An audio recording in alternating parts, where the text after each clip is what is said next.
Gonna get started.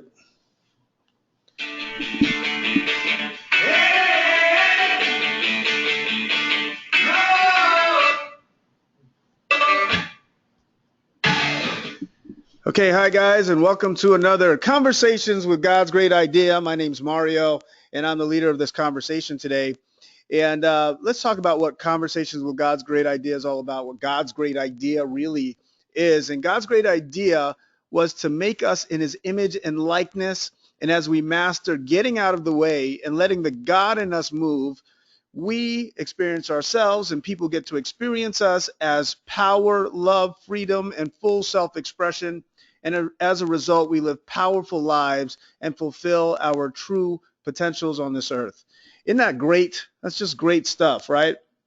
Well, guys, we've been on this journey for, since I think March or so, and now we're on to our 39th conversation, and it's just amazing all the changes, all the breakthroughs that people have seen.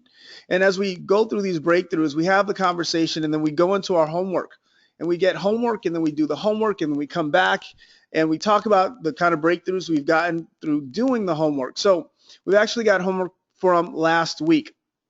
So one of the questions that we asked was, and there are two parts to this homework. Number one, where have you not been able to fulfill on your word?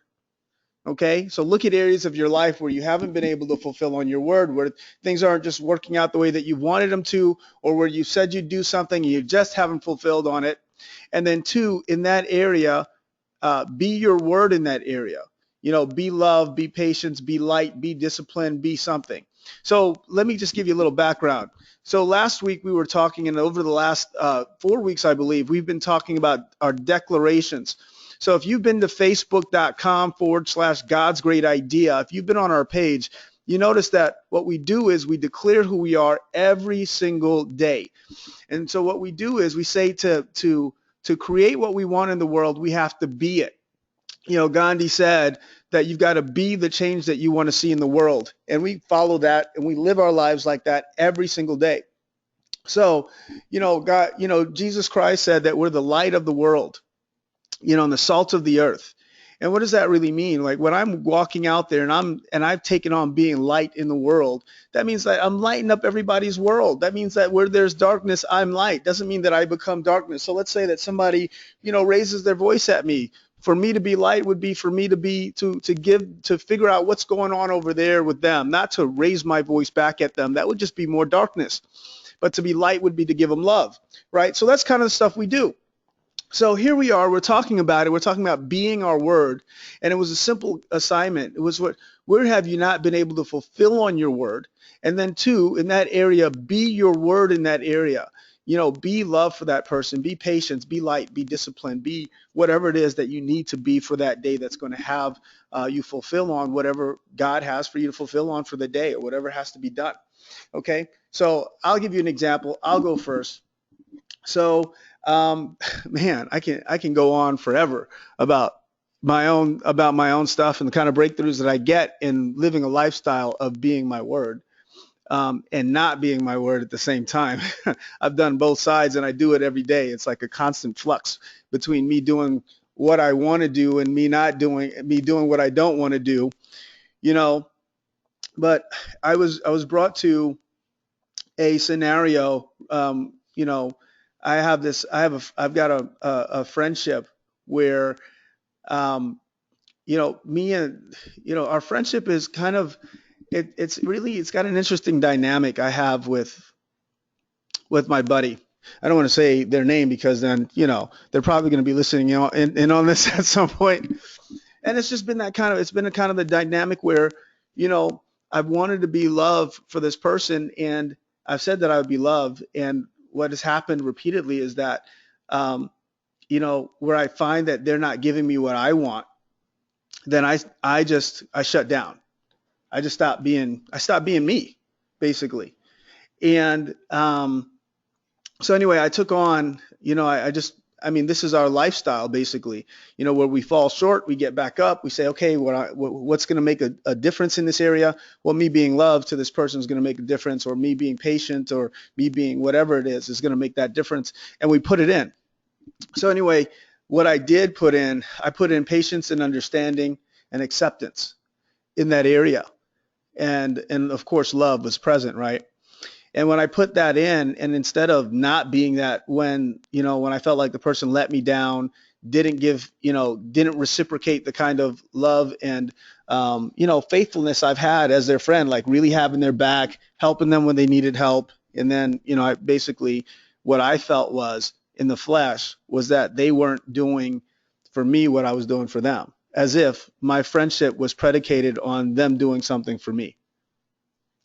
And so anyway, I ended up having the conversation and, really just getting for myself inside, which was the breakthrough, and then taking action on it was me saying, okay, no matter how this person shows up, like I'm just gonna be their friend. I'm just gonna have their back, and I'm not gonna be looking for anything from them in that area, and I'm just gonna fulfill on my word because I said so. I'm gonna be that, and in being that thing, like what would love do? Well, love wouldn't care if the other person was being loved or not because love is not selfish, right? So now I just take on being, doing and helping that person in whatever it is that they need help in anyway, even if they don't give me the same help. And I tell you what, it's made a profound difference because now I don't have that weight on myself about the relationship. I get to love just because I said so, and I get to be who I am in the world, and I don't have to have that thing impact me because he who is in me is greater than he is in the world. Anyway, that's what I got. I want to know if anybody else has got anything. Are you logged in? Okay.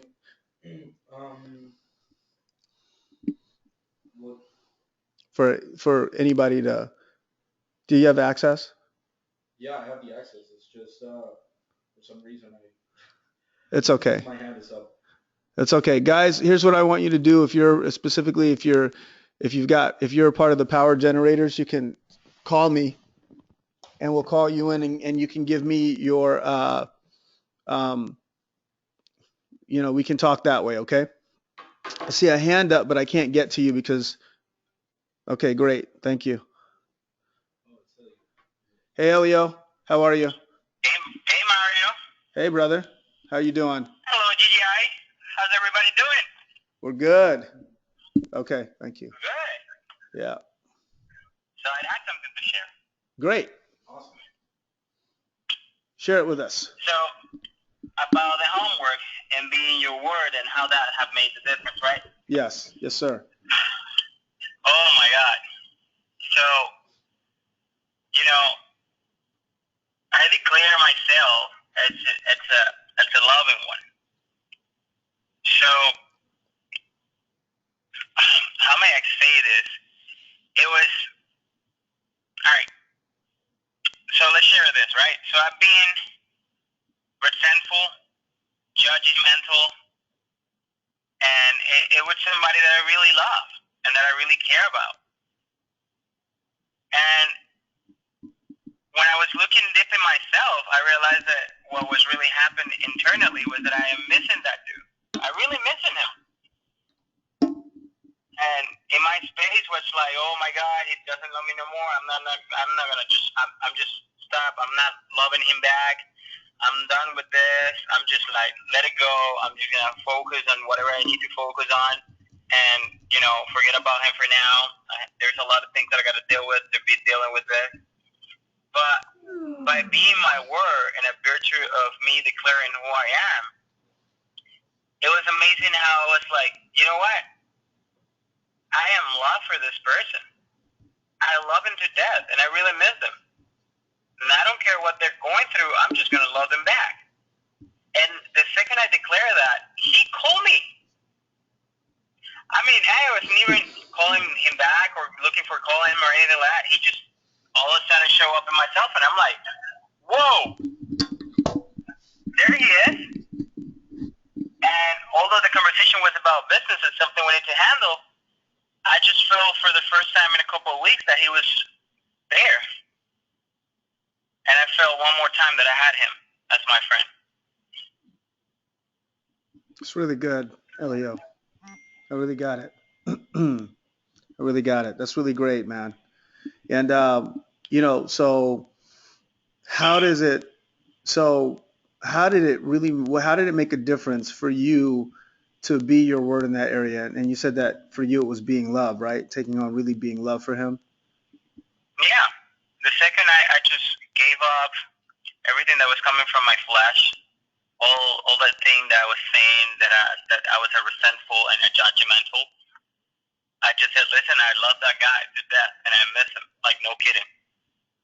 I miss having my life and sharing my life with him the way I was doing. And all of a sudden, he showed up in my phone. I love that, man. That's great, bro. Yeah. That's amazing. I love you, Elio.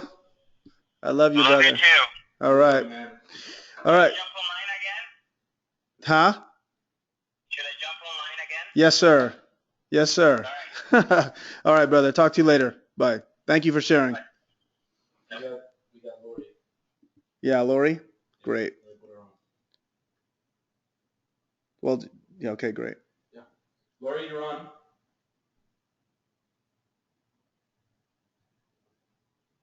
Lori?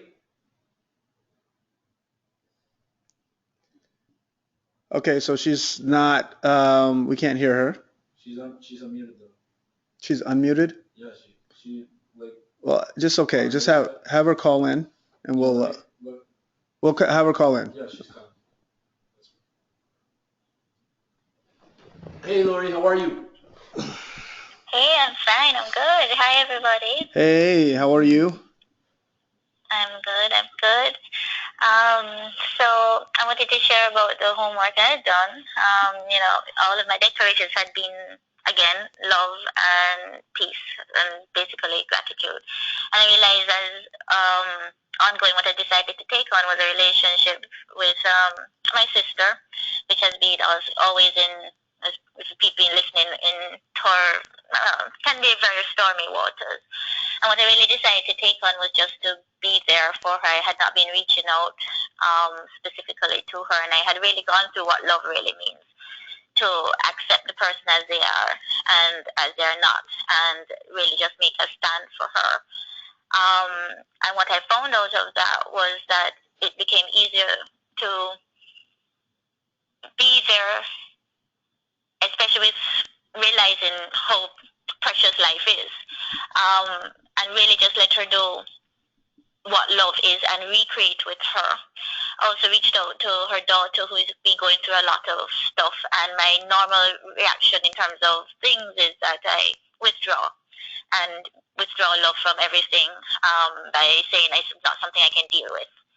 And in this week, I have been able to reach out to more than one person that I've sort of put on the back burner with excuses, and let them just know the value that they are in my life, and have been able to be there for them in ways that I really haven't been truly in the past, because I had looked at where have I really been stopped, and it's truly been what love, the definition is, and specifically in that is patience,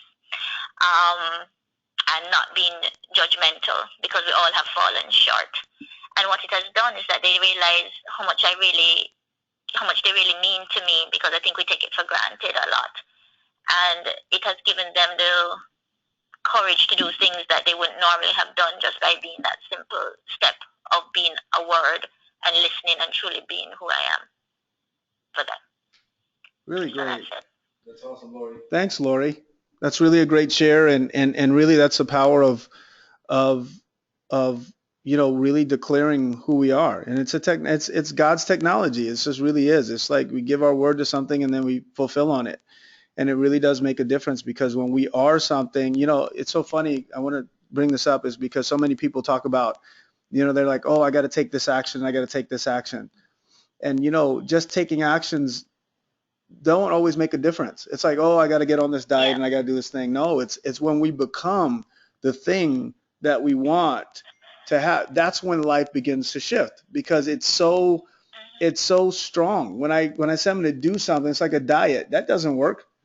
When I say I'm going to do something, like I'm going to eat these foods for the next 21 days, it's like, it's not going to make the difference. But when I say, oh, I'm an athlete, when I say, oh, I'm a vegetarian, I eat health, I'm someone who eats healthy, like I really take it on and I be the thing then all of a sudden it's just like, that's just who I am.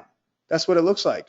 You know, the Bible says, and I thought about this the other day. Thank you, Lori, for that, because, you know, I thought about it the other day. It says, you know, as a man thinketh, so is he. As a man thinketh in his heart, so is he. And I really, you know, like what got deposited in my spirit recently was that it's not as a man thinketh alone. Like, you know, we have lots of thoughts. There's some thoughts that I have, and I'm like, okay, well, thanks for visiting. See you later. You know, I've got thoughts like that all the time that I don't want, that they're not mine, you know.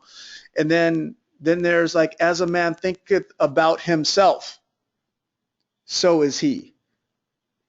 Think about that one. Chew on that. How I see myself, how I look at myself, that's what I am. That's who I am. That's what I walk in. That's what I do. That's what comes into my life. That's the power of what we are out there to cause. And when we become love, that's who we are. And then we just walk in love, and that's it. When you are love, you can't be hate because you're love. You know, it's just so. Lori, thank you so much for your share, and I appreciate it. I know you had a long call, and we wish you were here. You're here with us in spirit, and you're definitely here with us online. So thank you for that. We'll talk to you. Thank you. Please stay on the line and share if you got something else. Okay. Thank All you, right. Lori. Okay. Bye. We got Isabel as well. She just raised her hand. Okay. Well, we'll put it in. We're gonna keep moving forward. Isabel, let's let Isabel share then. Tell her to call in though. She's got to call in. Isabel, well, actually, yeah, It's okay. We'll. I don't think she's looking at the group leader chat, so yeah, you can just say that online. Yeah, Isabel, call in because our audio, the computer that we use for the audio is not online. Yeah, she's okay. She got it. She's gonna call. Okay. And so like we usually keep this to a couple just so that we can get an idea of what people are trying to cause in their lives and what they're the kind of breakthroughs that we're having out of doing you know, using these principles. But let's go for it. Isabel wants to share. She's going to share. Hey, Isabel, how are you? Hey, I am doing great. Thank you for letting me share. Yeah, thank you for sharing. Okay, great. Okay, so what I want to talk about is I actually I put on that I would be love to my family and reach out to members that I have not spoken in a long time for whatever reason, whether it was ego or, you know, just whatever, dumb stuff. So I have a cousin that I haven't spoken to her in pretty much over about 10 years. And, you know, we just kind of grew apart and I don't know, we just, anytime we say hello, it's just really awkward. And so what I did is I said, you know what, I'm going to be loved because I really love her, and I just don't know why, you know, we just fell apart. And so so I gave her a phone call. And, you know, first of all, I took responsibility over not speaking to her and, you know, for being bitter and, you know, all the other stuff.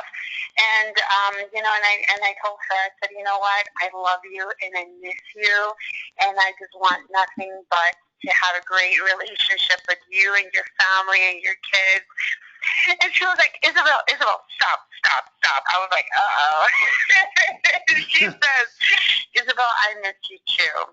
And she said, thank you so much for having the guts to call me and let me know this. So, you know, I really got that, oh my God, I had been holding on. My flesh was just going crazy for 10 years over dumb stuff. Just the dumbest stuff ever. And I just realized how really dumb and, you know, just senseless it is to just stay away from people that you love. And I know that, you know, even though we have let our flesh, you know, take over, but yes, I really got present what real love is and how to accept a person just as they are. And just that's what I want. I just want love around me, and I have to start with my family. So I think that's something great that I have to share. No, that's really great, Isabel, because the irony is that we want love to show up, but we stop being love, right? Thanks for calling in, Isabel. I appreciate that. We want love to show up for us, but we're not willing to be love. It's the irony. You know, I was talking to I coach couples sometimes in whatever they're going through, people in general. And there's a beautiful, amazing couple that I have the privilege and honor of coaching through a tough time in their relationship, and it's perfect because I was talking to the wife today, and she wants trust to show up in their relationship. She wants him to be more trustworthy, more trust, and I'm like, great. So are you going to be trust? She's like, no, no, that's his job over there. That's for him to do over there. I said, listen, you got to be trust. You want trust to show up, you be trust. So what does that mean? What do I mean by that? What do I mean by that? What I mean by that is that if trust shows up, if you are like that man could do everything he wants to do in the world, but if you don't trust him and if you're not being responsible for being trusting of him, then no matter what he does, you're not going to see it. And literally, I watched her for the first couple of days, just completely. I mean, he and I went through a list of actions that he was going to take to have her be more, for her to see his trust, for the evidence of it. All the things that she wanted done, he took big, huge actions to make their relationship stronger. And she didn't see a thing. She was looking at the little speck instead of the big things he was doing. And I said, as long as you do that, you'll never have trust in your relationship. And it's going to be up to you to do it. So it's an amazing thing when we realize that what we want to show up, we've got to become. And then she took it on, finally. She took it on and said, you know what, you're right. So I'm creating love, partnership, trust, and integrity in my relationship. And she took it on and she became that thing and she began looking for it. And I'm telling you, it's showing up in their relationship. Miracles happen, guys, when we take on being the thing that we want to show up. Thank you for sharing that, Isabel. I appreciate that and for you getting back on the line, okay? Is there anything else you wanted to share about that? No, that's it. Thank you for being amazing, guys. I love you. Love you too. Love you, Isabel. Bye. All right, so guys, we're going to continue the conversation, and the conversation today is called, "Is this all there is?" And it's an interesting conversation, but I had this conversation. We have one of our members, her brother, Cookie. You guys know Cookie. Her brother accidentally, he must have been cleaning a weapon and forgot to. He shot himself in the head. He was brain dead, but he's giving life to other people right now is what's happening. And she's just gone through everything that she's gone through with that. And there are two things that I got out of that because I knew John and I know John, and John is an amazing person. Even in his death, he's giving life to other people through his organs. He's an organ donor. And two things that came to me. Number one is, and I wrote about it at Facebook.com, God's Great Idea, was that now is the time, here is the place, and I'm the one. Number one, which was something that I got.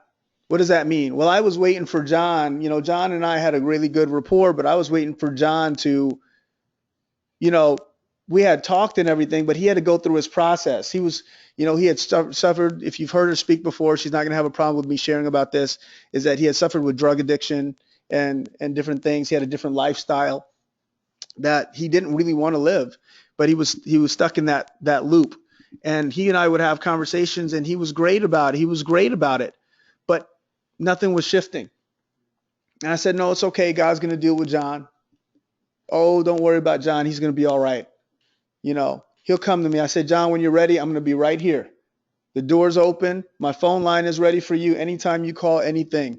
And you know what? What happened with John is what happened to John before I ever got to really make that kind of a difference in his life. Who knows? Maybe he wouldn't have suffered this thing that he suffered had I made that difference with him. And so guess what?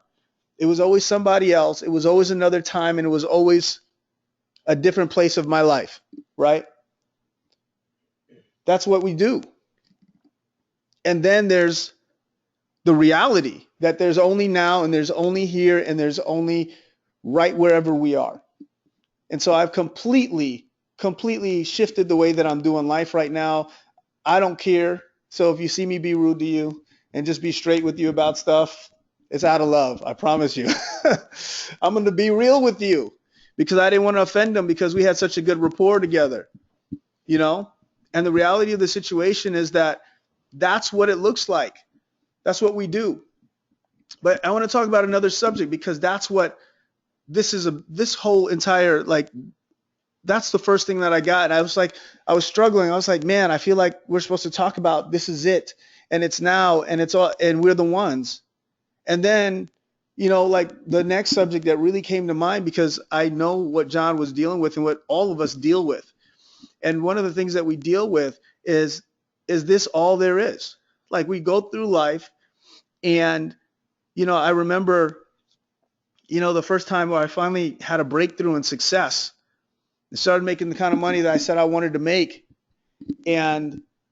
or that I thought I wanted, the lifestyle I wanted, got to travel, got to live wherever I wanted to, got to do things, amazing things. And then I sat there and I said to myself, is this all there is? Is this all there is, the life? Spending money, getting to live in another country and getting to learn other languages? Is that it? Is that all there is? It seemed like a darn good thing at the time when I first came up with this, this plan that I had for my life. And so this is the subject. This is what like God has really just been talking to me about in my life.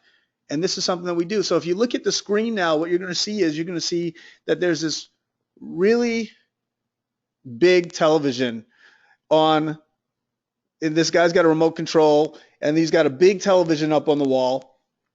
And what's showing on the screen? Static. If I didn't know what a television was, I would think that it was a piece of furniture. Like when I first got to, when I first got my, like really got my own spot, like every time I get a new place or something, and the first thing, like in the living room area, not the living room, but in the entertainment room, like the family room or whatever, you've got to put a television. I don't even watch that much television, but I have to have a television on that wall because it's going to look good on that wall, right? So it's like almost like the television is a piece of furniture, right? It's like you don't even like, it's just, oh, that's really pretty. It's like a mirror almost, and sitting on your wall and that's all it does. And if you were an alien and you came down and you walked into my house and you saw this television on the wall and it was like, it probably wasn't on, you think, oh, well, that's a nice piece. Probably like that painting on the wall or whatever else. You wouldn't know what to do with it unless you saw it on. Well, that's kind of like what we do. We are this thing that's hanging on the wall, and you got to look at this big thing that you just paid $3,000 for, and you hang it on your wall, and you're probably not going to watch it, right? And then you say, "Is this all it does?" Right? See, the problem with this television that I'm looking at right now is that it's got static. Why does it have static? Okay, great. Just more art. Doesn't do anything, right? Well, the reality of the thing is that it's not plugged in. It's got no cable. Nothing coming. There's no signal coming in. So here's where this subject is really like, it's a powerful subject because we're getting back to what God's great idea is really about. It's the power of how life works and how we get to do life together and why we're doing what we do here at God's great idea and how people live effective and powerful lives. And some people, it's a subject that hasn't been approached an awful lot in a lot of other circles, but we're going to approach it. So in Genesis 2:7, the very first book of the Bible, I love going back there because it's so rich. It's got so much material in it. And I'm going to go here. And it says, "Then the Lord God formed the man from the dust of the ground and then breathed into his nostrils the breath of life, and the man became a living being."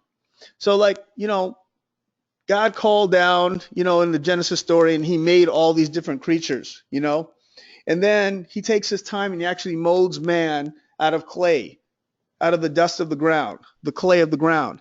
And then it says that he breathes his breath of life into him. He breathed his spirit into man. And it says that man became a living being.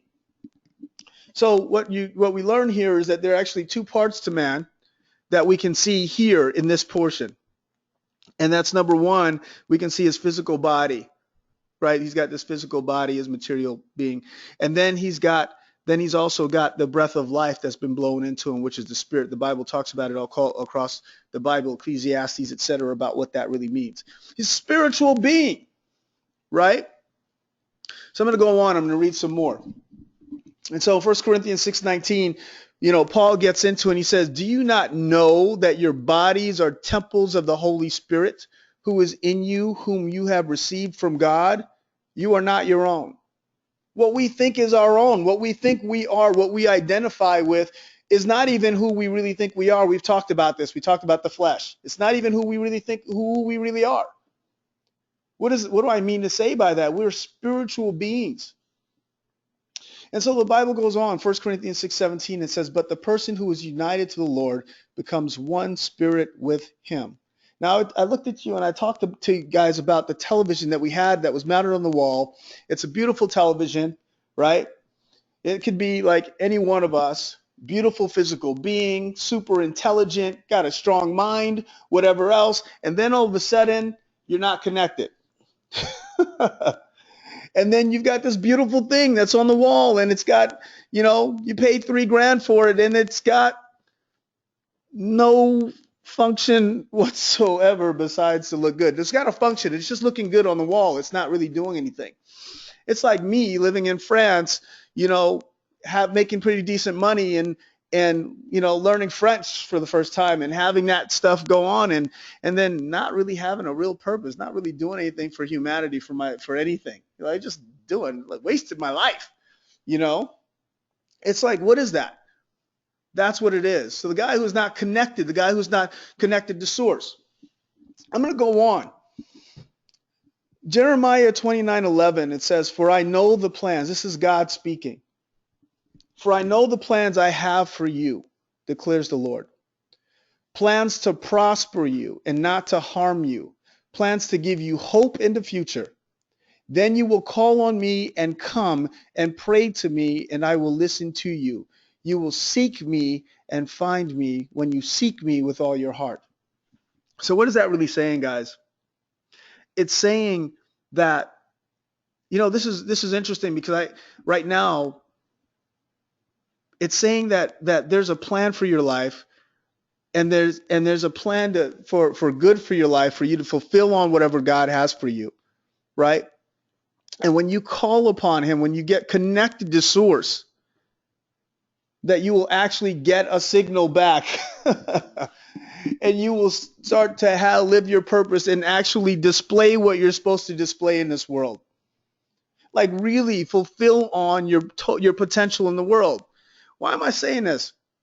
It's so funny because, Albert Einstein, he had this saying. He said something like, there's something to the effect of, he said something about seeing an evil, seeing. It's not evil. It's absence of good. No, he's talking about the universe, like seeing evil in the universe. Like he had, and I shared it before, but it just completely escapes me right now. But I'm sure we'll find it.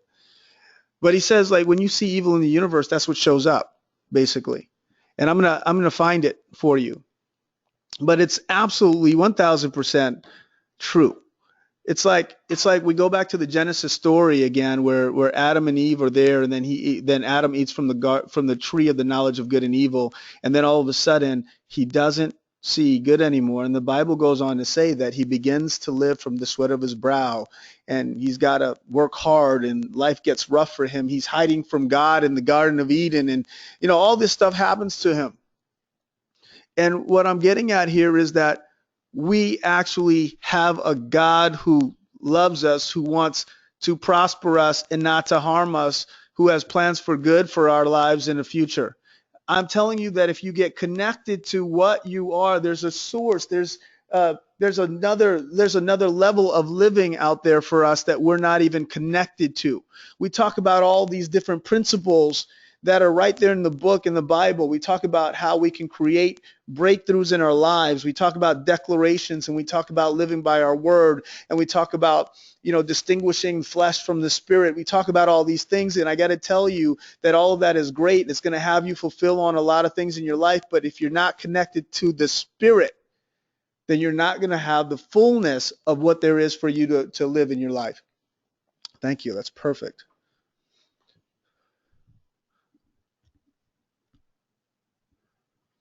That's not the one. That's not the one. I'll find it, but that's a good one. That's a great one. That's a great one too.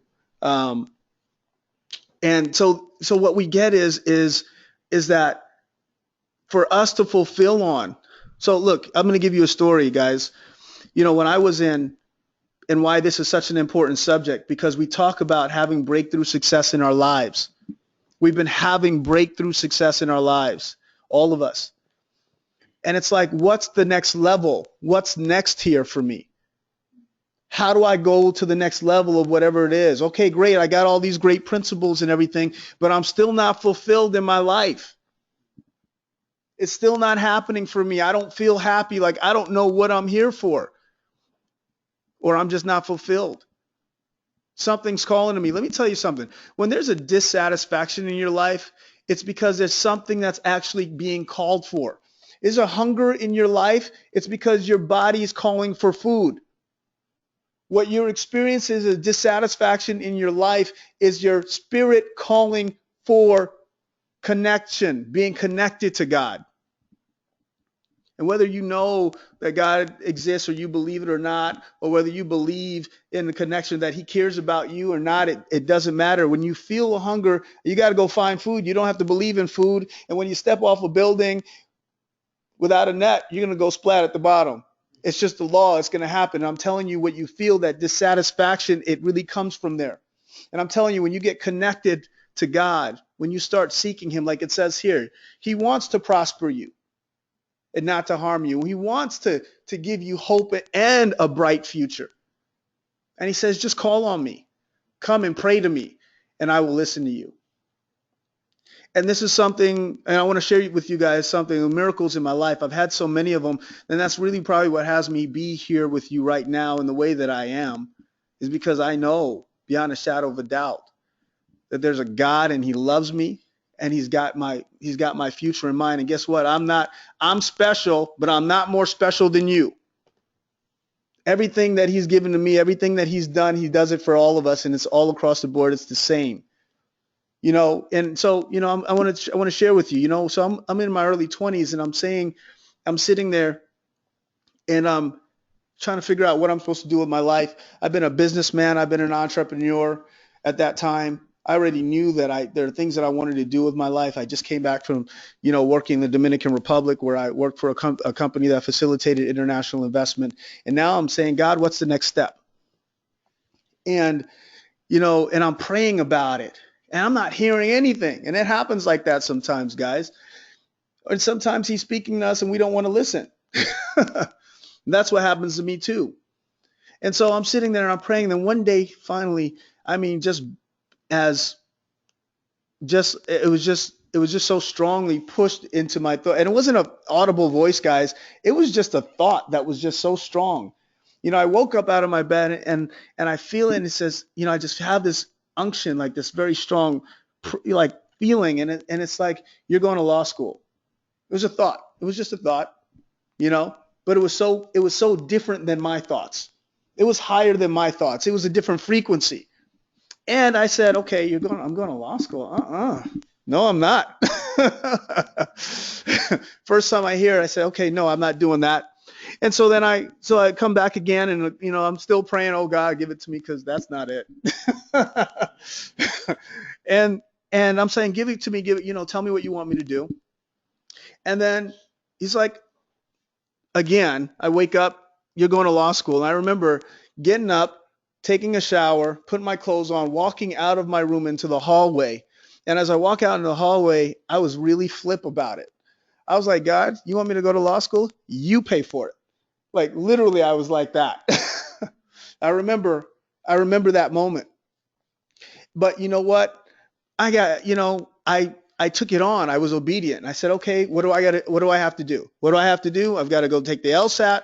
First of all, I got to sign up for an LSAT prep. At that time I was working for a company. I didn't have a ton of time to study, but I ended up taking the LSAT, doing pretty well on it. But I only signed up for 2 schools because I was running I was in a mortgage business, and I was also doing real estate at the time. And so I had to stay in South Florida where I was. And so I said, I'm going to go to University of Miami, or I'm going to go to Nova, where I was going to go. And I went down. So I said, God, where do you want me to go? We still have no money, but I'm following you, right? And I said, where do you want me to go? So I go down to campus, and I sit there. I'm sitting there, and I quiet myself. And I'm just sitting on the campus, and I'm just listening. I'm like, turn my antennas toward him. And I'm just there. And I feel absolutely nothing. No magic. Nothing special happens there, And and there was nothing wrong with That was great. And so then I take a ride right up 95, find my way up to Nova Southeastern Law School, and then I sit in. They have this big atrium that's there in the room, and I walk into the building, and I'm like, I sit down, and it's like I totally just felt like it was like the light just bathed me, and I was like, why this school, right? I just felt it. I just felt like, okay, this is it. This is the place. And I said, why this school? But I said, okay, this is a school I'm probably gonna go to. And I'm gonna tell you guys, a few weeks after that, I get a phone call. This is how God is. I get a phone call, and then I answer the phone, and so someone says, hey, can I speak to Mario, please? I said, this is he. He says, hi, this is Professor Brachiolarge from the Shepherd Broad Law Center at Nova Southeastern Law School. I said, hey, how are you, sir? He says, well, we usually don't call people, but I feel compelled to call you and let you know that, that you've been accepted to our law school. And I was like, great. Thank you. I really appreciate that. He was like, yeah. And I want you to know that we're going to pay for it, is what he said. Right. And I was just like, wow. And boy, did God do it with style, right? After that, I got scholarships that came in the mail from the University of Miami and from other schools I didn't apply to. But the bottom line is God did it with such, he did it like a boss, like a boss, it's like, oh, you're going to be flip with me. You're going to be smart about it. I'm going to show you what smart is, right? I'm going to pay for everything. And so what was great about that, guys, is a couple things. Is number one is that when you do what God is doing, he shows up because he's already there. Just figure out where he's going to be, right? And number two is, and this is the kicker for me, was that the way that he did it was a way that was so, and because I was listening to him and I heard him, then it was just a confirmation of what he had already told me. So listen, the only person who called me was from the school that he told me to go to. He was the first one to call me, and I accepted that. But then he went ahead and sent them all in just in case I thought that was a fluke, So what I'm here to say is that there's a lot of what God wants to do in our lives, and we're not listening to it. So here, I'm gonna keep on going because this is an important subject, because you may be in your life and you may just know you're not in the right place. You could have been on the campus and be like, it looks like it's supposed to be right.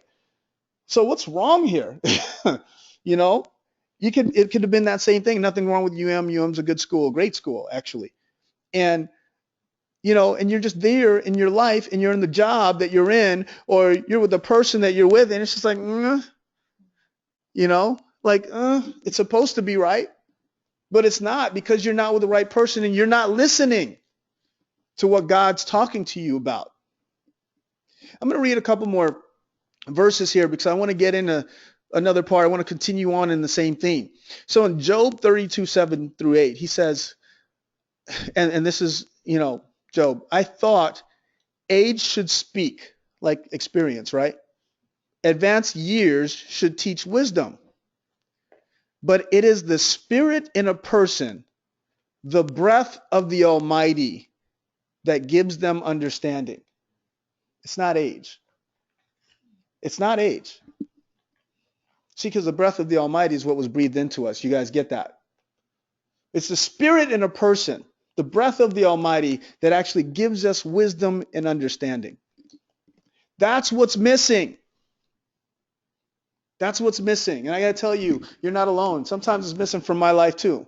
When I stop listening, then I put myself in problems. I've done that so many times, I can't even tell you how many times I've done it. But then I know how to get plugged back into the source. And I want to talk to you about that. Because there's a couple scriptures I want to read, man, that are really powerful for me. And this is one of them. And it says, and we know that, and this is out of Romans 8:28 if you want to read it. And we know that for those who love God, all things work together for the good, for those who are called according to his purpose. So you love God, meaning that you're one with him, and you're called according to his purpose. You're actually doing what he's telling you to do. Then all things work together. It's going to come full circle. It's going to work out. It's going to come full circle in your life. Look at that, because he wants to have things work out for you. Like Jeremiah said, he wants to give you hope in a future. It's always been the plan. It's always been the plan.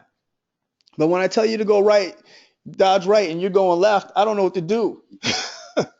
We do that a lot. I do that a lot. And then I wonder why stuff doesn't work out the way I want it to. Here's a really good scripture, because you know what? This is a scripture from Jesus, and this is in the Gospels, in the Gospel of John. And this is the scripture that I hold on to when I think about who I'm supposed to be in this world. There's a song that says, where I go, where you go, I go, what you say, I say, what you pray, I pray. It's like, that's who I want to be, and that's that experience that I had. So in John 5:19 it says, so Jesus explained to them, I tell you the truth, the Son can do nothing by himself. He does only what he sees the Father doing. Whatever the Father does, the Son also does. What does that mean? Well, this is, it's like this.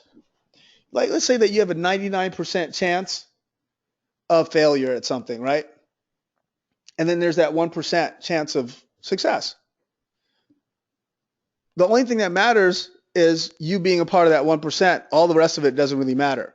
I've seen people who won the lottery like 6 or 7 times. Have you ever watched those shows? Or the guy wins the lottery like 6 or 7 times. He's got like a system. He's out there playing it. It's like there's some people who never win, and there's this guy who wins 6 or 7 times. And it's like, how's that even possible? I don't need to be and worry about the 99% when I got with the guy who's the 1%er. Like, the stats don't matter there. It's like I'm on the football field and I got I'm the tailback. Let's say that you got that formation if you don't football. And then you got the fullback in front of you, and you want a big 275-pound brother running in front of you, and all you got to do is tip-tap right behind him with the ball. You don't have to worry about anything. He's getting through that defensive line.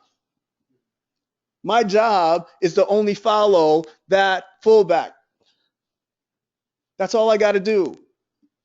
What am I saying? I'm saying that when you follow whatever God is doing, that's what's going to work. You know what? I was a track sprinter, paid for my college, actually, university. And one of the things that was great was when you had a tailwind behind you. It's like, man, when you had a strong tailwind behind you, I mean, you just lift your legs and you just run as fast as you want to run down that track. It was just the best thing ever, man. When you had a tailwind, it wouldn't count for anything, but it was like an amazing experience to run down with a tailwind. It's like you had all the force of the world behind you. That is what it is when we actually do life with source. with God, with the Father who's doing what he's already doing, and then we're behind him, we're doing it too. You know, it's like it's the stuff, it's the juice, it's what's going to have life work for us when we get connected. All this other stuff is great. But guess what? If Abraham wasn't doing what he could call himself Abraham all day long, but if God wasn't doing a work with Abraham, it wasn't going to do anything. He had to work with him. He had to go in the direction of that wind. It wasn't going to make that difference. Not there. And I'm telling you guys, like the principles and everything we talk about, they work, they're powerful, they're excellent. And when you want to talk about miraculous events, it's really going to come down to you fulfilling, using the principles we're talking about. I'm talking about, but doing it with God. Doing it with God. You want miracles to happen in your life. You want a serious breakthrough in your finances, breakthrough in your lifestyle, breakthrough in your relationship with your wife or your husband. You want a breakthrough in those different areas of your life, then start looking to get plugged in. Get plugged in with God. And if you're not plugged in, get plugged in.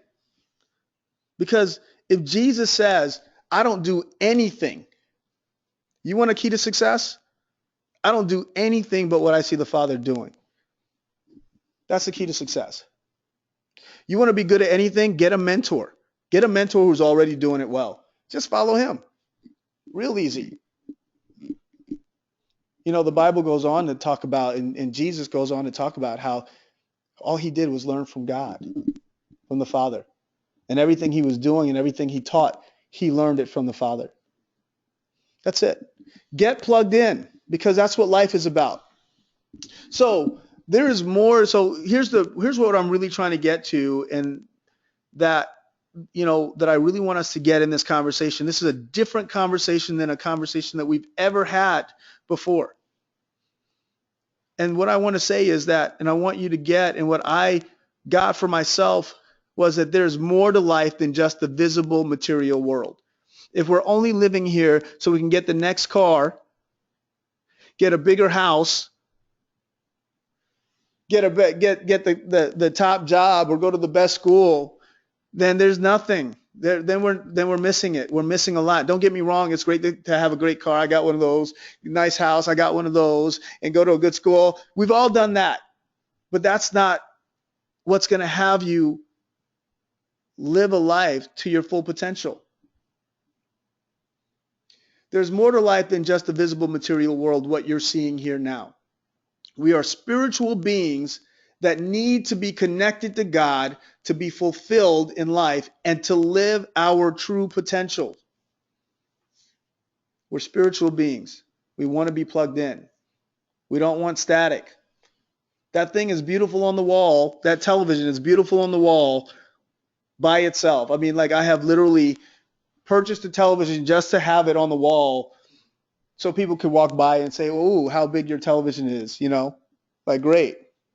And then there's me turning that thing on, plugging it in, having it, cable or satellite, whatever it is, plugged into it. And then, wow, that's what this thing is for. That's what it's all about. Get plugged in, because your life is more than just looking good. I promise. And that's what we've been talking about. And so I shared one of these moments with you guys. I've had many moments. I remember when I was getting ready to go to, I worked in Spain. You guys are learning a lot about me right now. I worked in Spain as an attorney. And now I'm going to open it up, guys, because I want to hear from you about just what you're getting out of this conversation. But I was working in, so I'm here in Miami, and I'm once again saying, God, what's next? And I constantly do that. I'm constantly like, God, what's next? What's next? What's next? What's next? And when I don't do that, life gets complacent. It plateaus. And in this moment, he says, you're going to go to Spain. You're working as a contract attorney in Spain. You're going to go to Spain. And an opportunity came, and I went over there. I was like, what am I doing here? I want to be in Miami on the beach. It was cold at the time. I was like, no,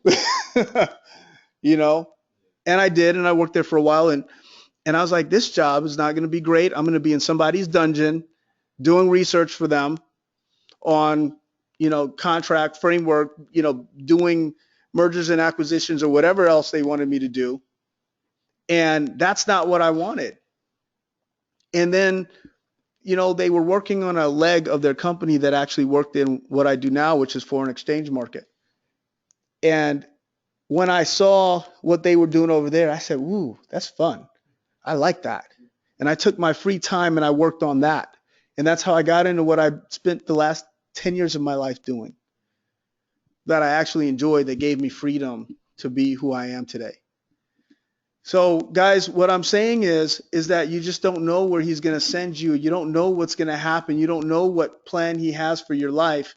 You've just got to get connected in. So I'm going to open the floor right now to whoever wants to share, and I'd love to hear somebody share about what they're getting out of this conversation, if anything. There's nothing specific, like, just share from your life, share from, if you're in a relationship, you want to get connected, guys. If you're looking for a career change or what's next in your career, get connected. If you're looking, wherever you are in your life right now, you want to get connected into what God's doing. You want to get connected. So I'm open for someone to share about what they're getting out of this conversation.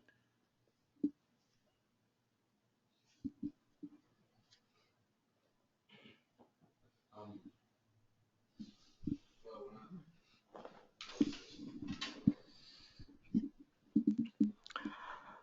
Hi guys, this is Carlos.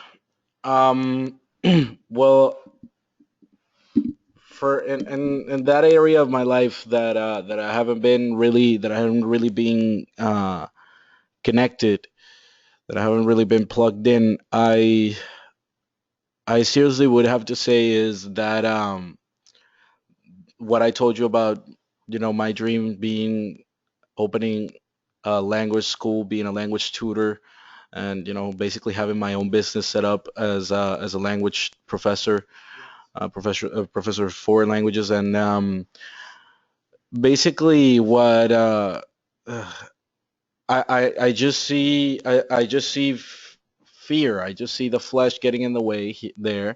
Um, all I see is a dark path that I don't know what is there, a giant void that I feel like if I walk into it, it's just gonna swallow me and just pretty much I'm never gonna get out of there, or I'm gonna be stuck with something I don't know what to do with, and pretty much it's all fear, it's all the flesh, but it's all about my flesh getting in the way in the shape of fear, and and really that does not have me connected to my dream as much as I should be.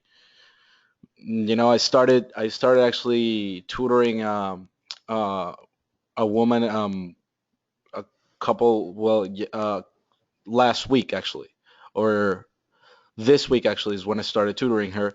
Last week we met to set forth the schedule and everything, but this week is when I started her first class, and it didn't go as well as I expected it.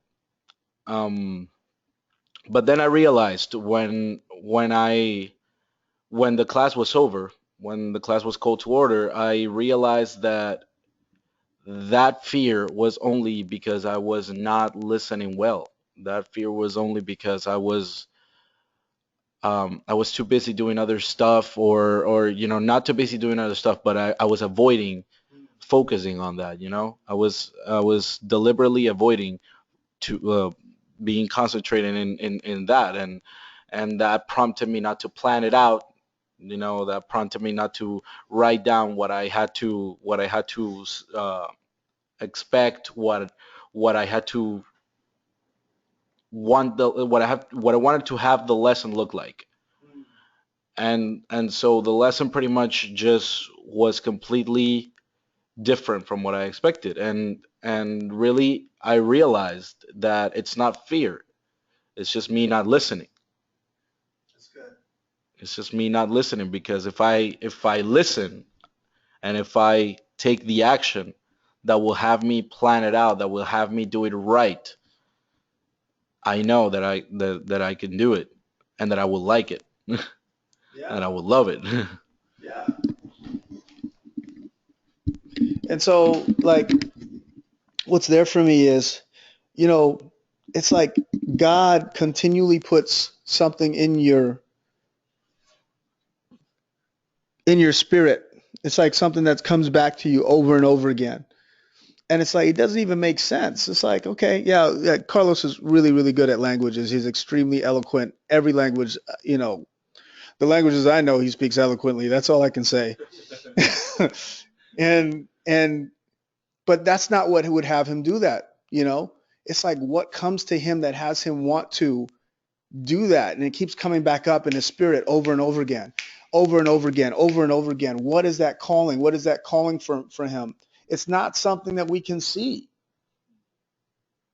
There's not something we can see. It's something else that is calling him to what he wants to do right here with this thing. I'm telling you, when you get connected to source, when you get connected to God, when you get connected. Hey, Lori. Hello. Hold on one second. All right. So when we get connected in, when you start looking for and you start getting that constant ping that you're getting, look to that and get that confirmation. God will give you a confirmation in your spirit about what he wants you to do and what that's going to look like. So is that Lori on the line? Yeah, that was Lori, but she hung up. She did? Yeah, let me actually. I'm texting her now through the.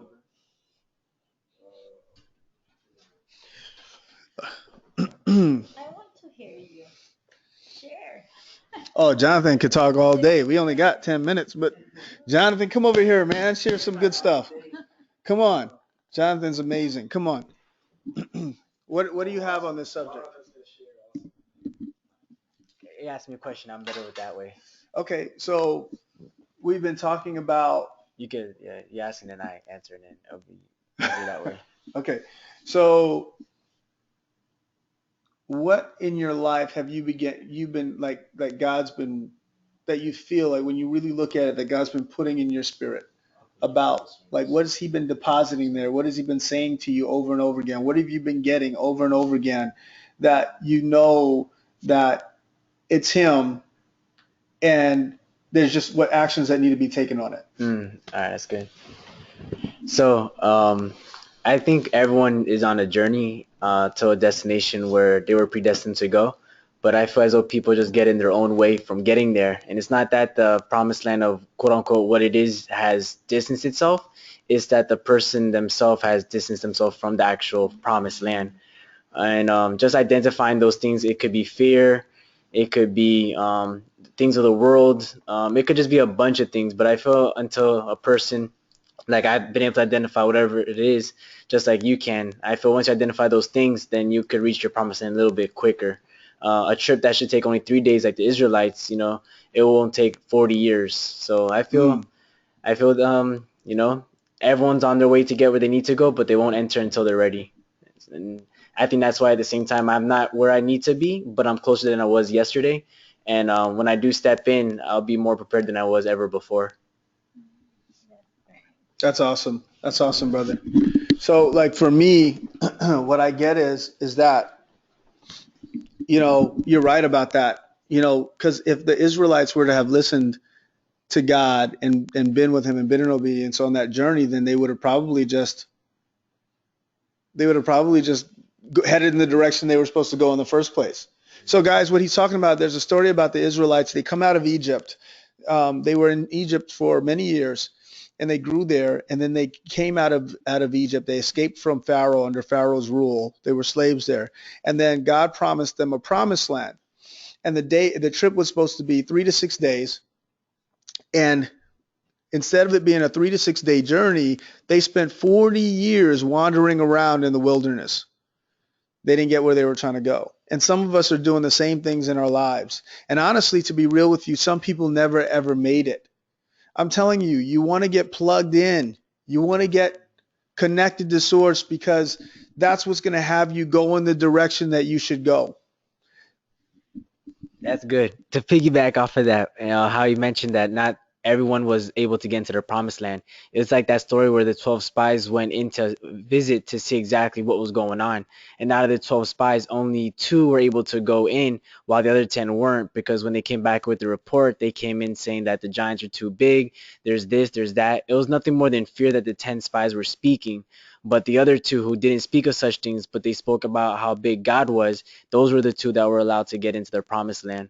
So it's like fear could really hold you back from where you want to go. And through you in your own doing, you could really prevent yourself from receiving the blessing that God really has for you, because you're looking more at the obstacle rather than the opportunity. That's good. That's really great. And it really just comes back to a conversation about our spiritual development. We talk a lot about intellectual. We talked a lot about the difference between flesh and spirit, guys. Thank you for that, Jonathan. That was really great. And, it's like when you're living in the spirit, their fear doesn't exist in the spirit. It just doesn't. It's in the flesh realm. In this world that we live in, we find obstacles, like he said, instead of opportunities. In the world of the spirit, when we walk in the spirit, what we have opportunities. We see hope, we see joy, we see faith, we see love. All those things are present, and that's what has us be able to create the things what we really want to create in our lives. And so what I am here to talk about is what's been missing as we complete 2015 right now. Like, what is missing that would really make a difference in the quality of how we're doing our lives is the relationship. Like, to really get connected with God, like a partnership with God, and be connected to source. And so I've given homework, guys. There's homework that we have here. And so it's a little different than the homework that we've had before in the past. And this, guys, it gets back to the conversation we had for 12 weeks, I think it was 11 or 12 weeks, on, spirit versus flesh. We talked a lot about the flesh. We talked about how the flesh prevents us from creating in our lives. Flesh prevents us from having what we want in our lives, etc. But we didn't spend a lot of time in spirit. We left that as a default. Like, really, that's what, like, when you get rid of the fear, the judgment, all these different things, the complaint, the complaining, the etc. Then, really what's left is who we are at our heart. We are spiritual beings. Like, literally, that's our real default when you get the flesh out of the way. So here's what we're going to do. We're going to do a spiritual practice. Okay. Spiritual practice. So this is something that we've never talked about before. So it's actually it's new ground for me personally in having a conversation. I spend time with God. Sometimes my friends ask me all the time. They say, sometimes my friends ask me all the time. Sometimes my friends ask me, and it feels like all the time. They say, Mario, why are you so blessed? Why does life go so? It just seems like you always land on your feet, man. It's like, why does life go so well for you? And the reality is, all I can say is this. And first of all, I would say that we all got struggles, and I've got my own, and things go the way that they go. But I got to tell you, when the dust is settled, God's always taking care of me. And I've got miracle after miracle in my life. And here's what I would say about this, is that it's because I listen to him. I take time and I listen to his voice. First thing in the morning, who am I thinking about? I'm thinking about God. God, what is it that you want me to do today? What am I out here to cause in the world today? When I do my declaration, it's not my declaration. I really believe that it's like, okay, God, what am I out there in the world to cause? What are you inspiring me to declare today? It's like Abraham didn't say, hey, I'm going to be Abraham, the father of many nations now. No, it was like God said, you're going to be the father of many nations now. And he said, okay, I got it. Well, I try to do that every day. Who am I going to be today? What am I taking on today? Okay, I'm taking on love, and I'm taking on joy, and I'm taking on peace. I got it. I'm love, joy, and peace. And I go into the world and I be that. I really believe that he deposits that for me to take on in that day. And sometimes there's not like that. Sometimes I don't hear anything. And I'm just like, okay, great. I'm going to be loved. But here's what I want you to do. I want you to go out there and take 15 minutes out of your day. 15 minutes out of your day. Okay, listen, if you guys took this on for 21 days, that should be my next challenge. If you took 21 days and you did this, your life would not be the same. But we're going to take it on for a week right now.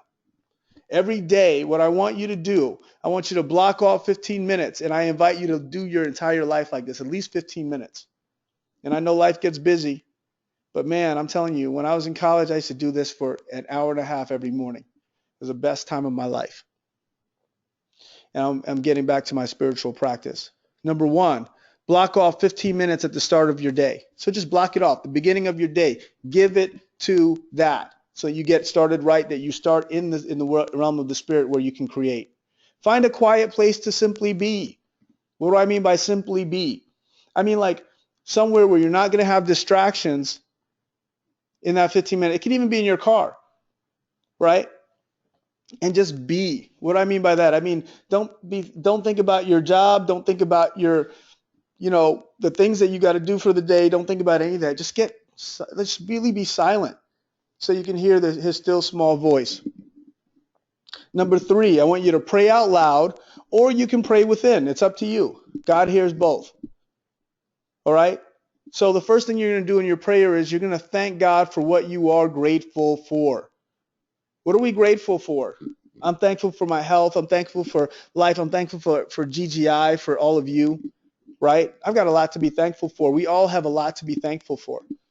And then actually, he cares about your concerns. So I want you to ask him to show you the way, to ask him about your concerns. Like, what do you want me to do with my life now? Is this the job that I should be in? Where should I be? And ask him to show you the way. Right? And then after you complete that, what I want you to do is as you go into the rest of the day, I want you to spend the rest of the day listening for the answer. It's like literally like walking with God all day long. You're just listening for the answer. So that's what I want you to take on. Number 1, block off 15 minutes at the start of your day. 2, find a quiet place to simply be. 3, pray out loud or within. Thank God for what you're grateful for and ask him to show you the way on things that are important to you. And then I want you to 4, spend the rest of your day listening for the answer. Listening for him. Just let him walk with you. Let God walk with you. Be spiritually aware for the rest of the day and fulfill on that. And I promise you, you will have a week like you've never had before. There are going to be moments that are absolutely magical, and there are going to be sacred moments during your week that you haven't had, period. What I mean by sacred is that it's like something out of this world. It's not like it was before. And so take that on, guys.